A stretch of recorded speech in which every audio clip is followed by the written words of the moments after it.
नाम मेरा सोहेल है। दिन भर लोगों को खाना डिलीवर करता हूँ, कभी किसी के बर्थडे केक, कभी किसी की लेट नाइट पिज़्ज़ा क्रेविंग।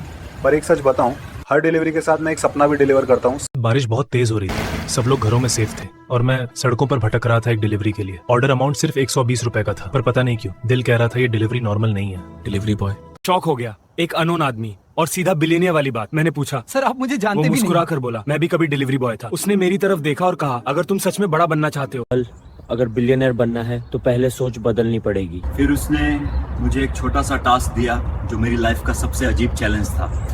ना आप मैंने मुझे 100 रुपए दिए और बोला इन पैसों को 1 घंटे में 1000 बना कर लाओ। मैं शॉक हो गया, 100 से 1000 सिर्फ 1 घंटे में। मैं मार्केट की तरफ निकल गया, दिमाग में सिर्फ एक ही सवाल था, अरबपति बनना है या फिर जिंदगी भर डिलीवरी बॉय रहना है। फिर मुझे एक आइडिया आया जो शायद सिग्नल पर गाड़ियों की लाइन लगी थी। मैंने एक 100 से पानी की बोतल्स खरीदी और सिग्नल पर खड़े लोगों को बेचने लगा। लोग हंसते भी थे, कुछ इग्नोर भी कर रहे थे, पर 1 घंटे बाद मेरे हाथ में 1100 थे। जब मैं वापस उस मान सर ने सीधा कहा, अगर बिलियनियर बनना है तो तुम्हें 6 महीने के लिए सब कुछ छोड़ना पड़ेगा।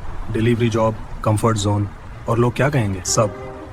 मैं चुप हो गया क्योंकि घर में 1100 लेकर वापस गया। वो आदमी बस मुस्कुरा रहा था। उसने पैसे देखे और बोला, तुम टेस्ट पास कर गए। मैं हैरान था। फिर उसने कहा, मेरा नाम अरमान मेहता है और मेरी कंपनियों की वैल्यू 8000 करोड़ है। सोहेल, अगर तुम चाहो तो मैं तुम्हें बिलियनियर। मैं सड़क के कोने पर स्कूटर पर बैठा था। फोन में डिलीवरी ऐप खुला था और अरमान सर का मैसेज भी। एक तरफ सेफ लाइफ थी, रोज की डिलीवरी, 400-500 की कमाई, और दूसरी तरफ एक अनोन। अगली सुबह मैं अरमान सर के ऑफिस पहुंचा। इतनी बड़ी बिल्डिंग मैंने पहले कभी नहीं देखी थी। रिसेप्शन पे लोग सूट में थे और मैं डिलीवरी जैकेट में। मुझे थोड़ा ऑकवर्ड फील हो रहा था। तभी अरमान सर आए और बोले, सोहेला। और एक चैलेंज, 24 घंटे में एक बिजनेस आइडिया लेकर आओ जो दुनिया को चेंज कर सके। मैं शॉक हो गया, मुझे तो बिजनेस का बी भी नहीं पता था। पर उस रात मैं ऑफिस में अकेला बैठा था, लैपटॉप स्क्रीन के सामने, और दिमाग में सिर्फ एक थॉट आ रहा था, डिलीवरी। रात के 3 बजे हो रहे थे। लैपटॉप स्क्रीन पे ब्लैंक डॉक्यूमेंट ओपन था और मेरा दिमाग बिल्कुल एम्प्टी। तभी मुझे अपने डिलीवरी डेज याद आए, लेट डिलीवरी, एंग्री कस्टमर्स और राइडर्स की स्ट्रगल। और तब एक मान सर ने सीधा बोला, सोहेल अगर तुम्हें कंपनी बनानी है तो जीरो से स्टार्ट करना पड़ेगा। No investment, no team, no support, सिर्फ आइडिया और तुम्हारी मेहनत। मुझे पहले थोड़ा डर लगा, पर फिर मुझे याद आया मैं डिलीवरी बॉय था। का फर्स्ट प्रोटोटाइप बनाया और कुछ डिलीवरी राइडर्स को दिखाया। मुझे लगा सब इंप्रेस हो जाएंगे, लेकिन उन्होंने जो कहा उसने मुझे अंदर से तोड़ दिया। भाई ये सिस्टम स्लो है और किसी काम का नहीं। उस मोमेंट पर मुझे लगा शायद भाई आइडिया परफेक्ट नहीं है, पर अगर ये सिस्टम सही बन गया तो राइडर्स की लाइफ चेंज हो जाएगी। उस एक मैसेज ने मुझे रियलाइज कराया, परफेक्ट स्टार्ट नहीं होता, परफेक्ट बनाया जाता है। और उस मोमेंट पे मैंने डिसाइड किया, गिव अप करना ऑप्शन नहीं है। नेक्स्ट दिन अरमान सर ने मुझे एक बिजी रेस्टोरेंट भेजा जहाँ 20-30 डिलीवरी राइडर्स लाइन में खड़े थे। सब frustrated, the orders late, the routes confusing थे। मैं चुपचाप उन्हें ऑब्जर्व कर रहा था। तब मुझे समझ आया, स्टार्टअप अकेला नहीं बनाया जाता, टीम से बनता है। मैंने अपने 2 पुराने दोस्त कांटेक्ट किए, एक कोडर और एक डिजाइनर। मैंने उन्हें आइडिया बताया। पहले तो उन्होंने हैंसी में उड़ा दिया, पर जब मैंने उन्हें राइडर्स की स्ट्रगल दिखाई, के बाहर राइडर्स को ऑब्जर्व करने के बाद मेरी सोच कंप्लीटली चेंज हो गई। मुझे समझ आ गया था प्रॉब्लम डिलीवरी राइडर्स नहीं थे, प्रॉब्लम सिस्टम का कियोस्क था।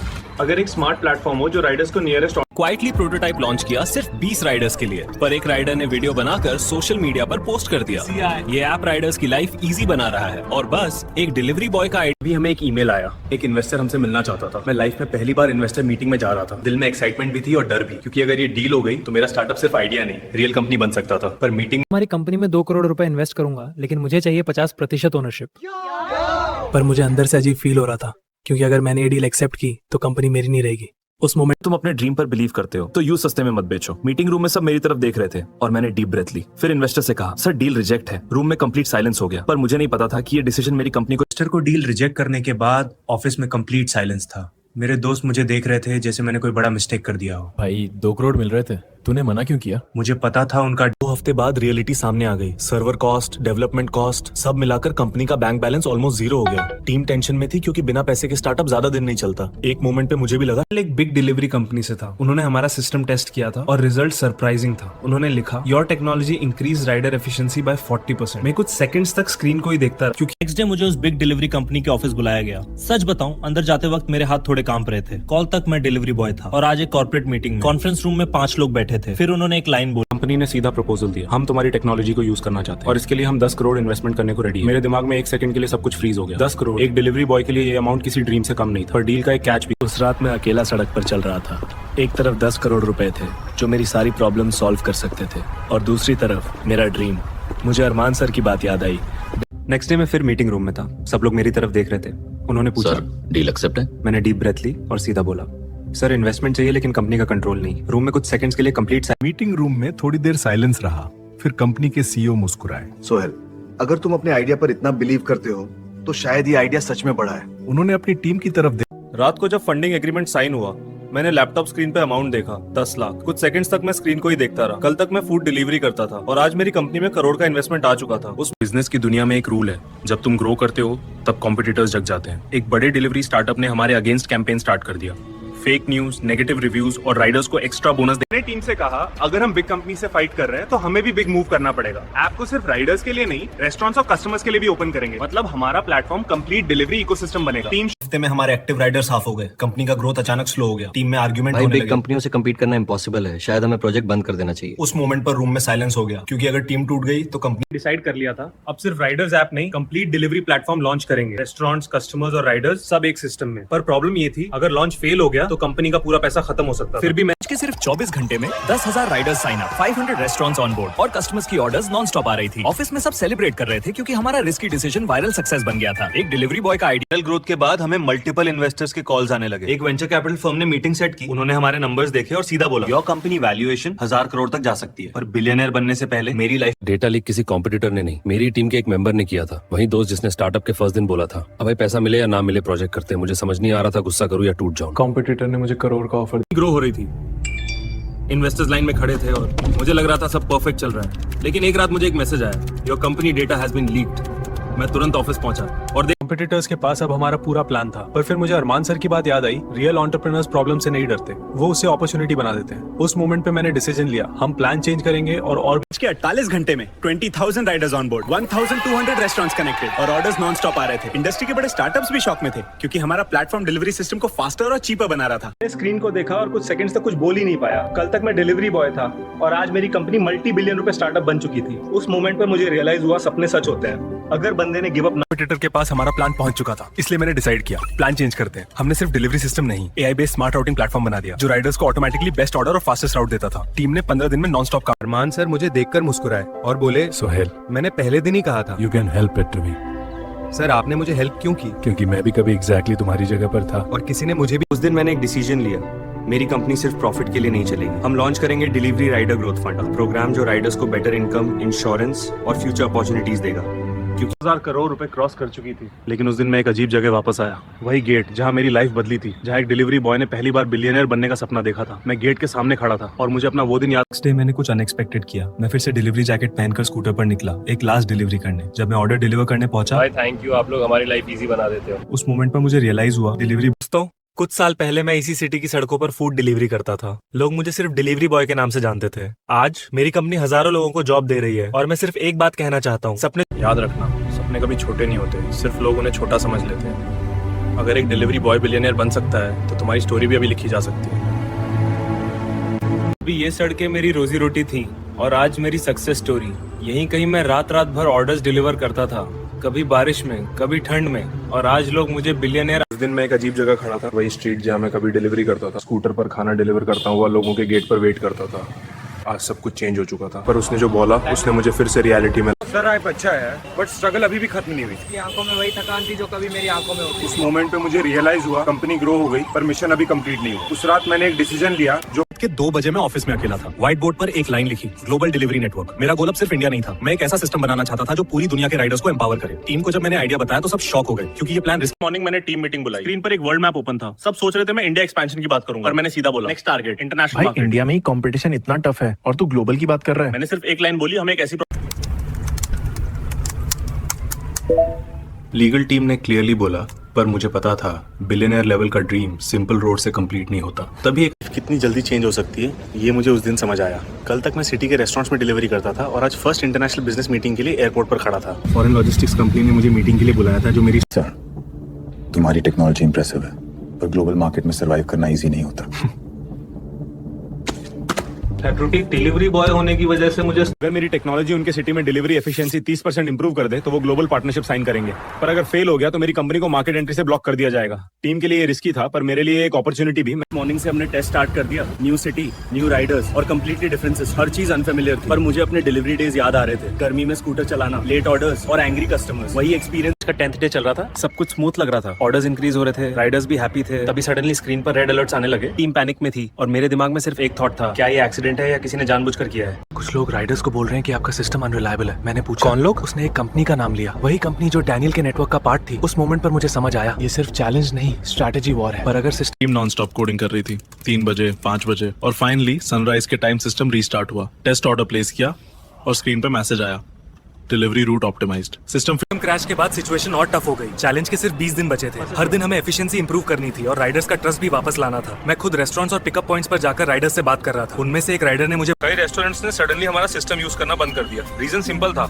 उन्हें एक राइवल नेटवर्क से एक्स्ट्रा इंसेंटिव्स मिल रहे थे और वो राइवल नेटवर्क डैनियल की कंपनी थी। ऑर्डर्स कम होने लगे और सिस्टम का डेटा भी स्लो हो गया। अगर रेस्टोरेंट्स कोऑपरेट नहीं कर रहे तो हम स्ट्रीट लेवल नेटवर्क बनाएंगे। Local food stall, small cloud kitchens और इंडिपेंडेंट वेंडर्स, उन्हें हमारे प्लेटफॉर्म पर ऑनबोर्ड किया। पर चैलेंज का फाइनल वीक अब शुरू होने वाला था और डैनियल अभी भी चैलेंज का फाइनल वीक स्टार्ट हो चुका था। अब हर डिलीवरी, हर मिनट इंपॉर्टेंट था। स्ट्रीट वेंडर्स और स्मॉल किचन्स को ऑनबोर्ड करने के बाद ऑर्डर्स फिर से बढ़ने लगे थे। सिस्टम के नंबर्स धीरे धीरे इंप्रूव हो रहे। सिंपल था, be careful, tomorrow your system will fail again. कोई नाम नहीं, कोई नंबर सेव नहीं। मुझे तुरंत सिस्टम सिक्योरिटी चेक करवाना पड़ा। टीम ने बोला सर सब स्टेबल लग रहा है, पर मेरा इंस्टिंक्ट कह रहा था स्टॉर्म आने वाला। इसको लोकल हब्स में डिवाइड किया और रूट मैप्स प्रिंट कर दिए। ऑर्डर्स एसएमएस और फोन कॉल से असाइन होने लगे। थोड़ा स्लो था पर डिलीवरीज फिर से स्टार्ट हो गई। राइडर्स भी मोटिवेटेड थे क्योंकि उन्हें लग रहा था ये सिर्फ डिलीवरी नहीं एक मिशन है। पर उसी टाइम डैनियल ने एक मूव।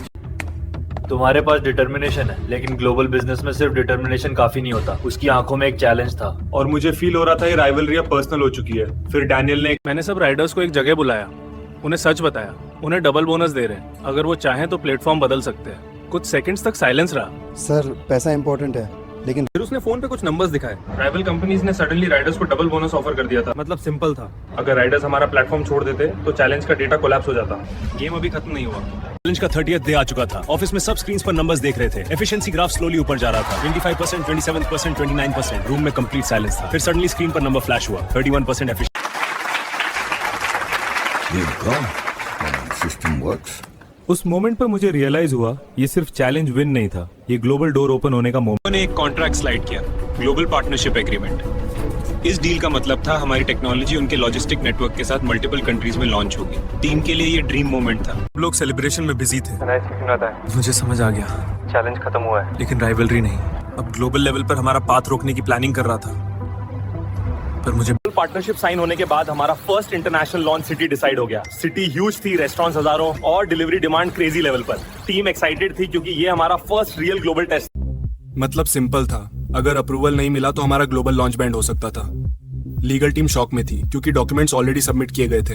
तब मुझे सडनली डैनियल की बैल मिलने के बाद मुझे रेगुलेटरी ऑफिस बुलाया गया। बिल्डिंग के बाहर खड़े होते ही मुझे फील हो गया ये मीटिंग सिंपल नहीं होने वाली। कॉन्फ्रेंस रूम में ऑफिसर्स बैठे थे और उन्होंने सीधा सवाल पूछा। मैं कामली उन्हें सिस्टम एक्सप्लेन कर रहा था, पर मुझे अंदर में लिखा था हमारा system allegedly local delivery businesses को डिस्ट्रॉय कर रहा है और इन्वेस्टिगेशन डिमांड की गई थी कि हमारा प्लेटफॉर्म टेम्पररी बंद किया जाए। लीगल टीम ने डॉक्यूमेंट देखा और एक नाम हाईलाइट किया, कंप्लेंट किसी स्मॉल वेंडर ने। रेगुलेटरी डिसीजन के लिए सिर्फ 48 घंटे बचे थे। अगर डिसीजन नेगेटिव आया तो हमारा प्लेटफॉर्म इस कंट्री में परमानेंटली ब्लॉक हो सकता था। टीम टेंशन में थी, इन्वेस्टर्स कॉल्स कर रहे थे, राइडर्स कंफ्यूज थे। मैं रूफटॉप पे हेलो, हूज कॉलिंग? इस तरह कौन बोल रहा है? अब मेरे दिमाग में एक ही सवाल था, ये हेल्प है या एक और trap? Next morning regulatory office room में सब लोग सीरियस थे। Why should we allow your platform to operate? मैंने कंपनी एनवेलप टेबल पे रखा और कहा रूम में साइलेंस हो गया जब ऑफिशियल ईमेल्स रीड करने लगे। पर मुझे पता था डैनियल अब इंटरनल ईमेल्स को इन्फ्लुएंस करके कंप्लेंट फाइल करवाई थी। तो इस मोमेंट पर मुझे रियलाइज हुआ ये डॉक्यूमेंट हमारी कंपनी को बचा सकता है। पर प्रॉब्लम ये थी, अगर मैंने ये एविडेंस प्रेजेंट किया तो राइवलरी और डेंजर।